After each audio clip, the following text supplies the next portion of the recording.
Выражаю признательность президенту Кыргызстана Садыр Нургаджаевичу за теплый прием и прекрасную организацию нашего саммита.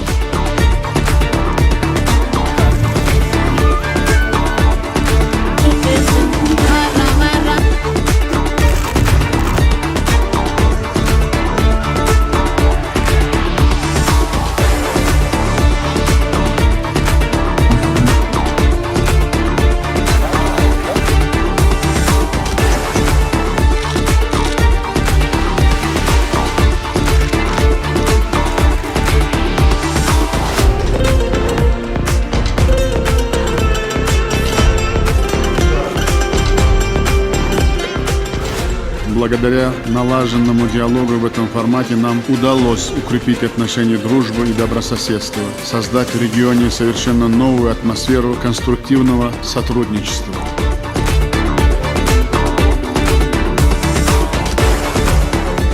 Мир, стабильность и благополучие всего региона зависят от нашей сплоченности и готовности принимать решительные меры по защите общих интересов Центральной Азии.